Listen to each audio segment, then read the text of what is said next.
India just revised its foreign investment policy for the countries that it shares land borders with, and it appears that China is not happy. Why?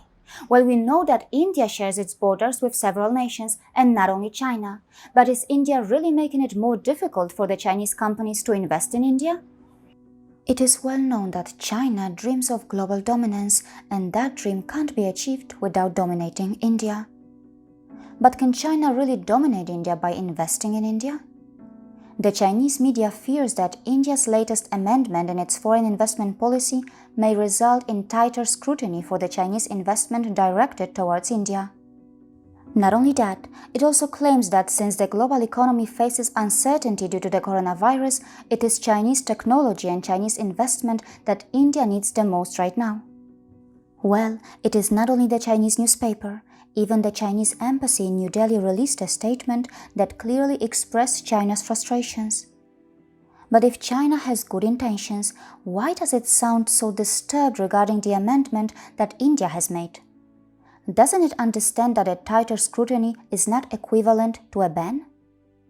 India just wants to protect its vulnerable assets from opportunistic takeovers, and by the way, India is not the only country that is thinking in that direction. Many in Europe are also feeling very vulnerable to Chinese takeovers. The European Union's competition chief even suggested that European nations should buy stakes to block Chinese takeovers. So in that context, the risk of opportunistic Chinese takeovers is real, and maybe India has amended its foreign investment policy to ensure that the Chinese investment does not exploit its vulnerable businesses. But if China has no intention of practicing unfair tactics in business, then why does it appear to be so unsettled by this amendment? Experts think that China's main plan was to enter India through its Belt and Road Initiative, but when that didn't work, it went for the plan B, and that was to penetrate India by investing in its startups and dominate India's delicate online ecosystem through Chinese smartphones and their apps. A recent report that was published by Gateway House has revealed many things which do appear to be very unsettling. The official FDI inflows from China to India do not present the full picture of Chinese investments in India, as Chinese money can also go to Singapore, Hong Kong or Mauritius, and from there come to India as non-Chinese investment. It has already happened. Alibaba's investment in Paytm was by Alibaba Singapore Holdings Private Limited. These don't get recorded in India's government data as Chinese investments. The report also states, Chinese tech investors have put an estimated $4 billion into Indian startups. Such is their success that over the 5 years ending March 2020, 18 of India's 30 unicorns are now Chinese-funded. TikTok, the video app, has 200 million subscribers and has overtaken YouTube in India. Alibaba, Tencent and ByteDance rival the US penetration of Facebook, Amazon and Google in India. Chinese smartphones like Oppo and Xiaomi lead the Indian market with an estimated 72% share, leaving Samsung and Apple behind. Well, India didn't sign up for China's Belt and Road Initiative, but as the report suggests, it has already unwittingly signed up for the virtual corridor. The report also mentions that even though on paper the official Chinese investment in India may not look that high because of its virtual nature as well as China's investment in India's delicate soft power sector, its impact is already outsized. Such type of Chinese investment brings three major concerns: data security, platform control, and propaganda. Indian control over its data can be lost as Chinese companies such as Alibaba and Tencent have their own ecosystems, which include online stores, payment gateways, messaging services.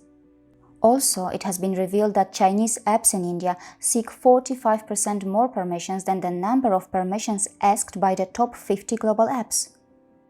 The report also talks about how TikTok censors topics that are sensitive to the Chinese government. This kind of influencing by a foreign totalitarian government is detrimental to an open and free society. It also predicts how Alibaba or Tencent can be in a position that they can decide which firm will succeed or fail by controlling user access using their own technologies. You may be familiar with how web browsers play a key role in how and what we serve on the internet. Did you know that the UC browser owned by Alibaba, leads the mobile phone segment in India with more than 21% market share, and in many ways, it is giving a serious competition to Google Chrome. The report also talks about China's powerful BAT companies, Baidu, Alibaba, and Tencent, and how the People's Liberation Army of China and the Communist Party of China have a symbiotic relationship with China's BAT. The report goes on to say that with this strategy, China will blanket the whole of India, creating a diamond necklace around India, so attractive and insidious that it will make China's potent Indian Ocean string of pearls strategy seem less threatening. What comes as even more of a surprise is that back in 2017, it was determined in a list by the Ministry of Home Affairs that out of 42 mobile applications, UC Browser, ShareIt, and UC News, as well as various others, were alleged to have the potential to launch a cyber attack against the country. Yes, India is vulnerable to tech colonization, and to an extent, what China is doing today is what many Western companies have already been doing in India. This includes harvesting data, changing consumer behaviors, influencing cultures, and influencing internet surfing patterns. But at least to some extent, Western companies have more transparency in their systems. According to critics, China is aware of how to benefit from the vulnerabilities of others. Unexpected results sometimes occur from its investments in other countries. Despite China claiming to be honest and ethical in its practices, many continue to feel that it is acting as a modern colonizer. Yes, tech colonization is real, and India is vulnerable. The source could be China, the West, or both, but India must act before it's too late. See you again.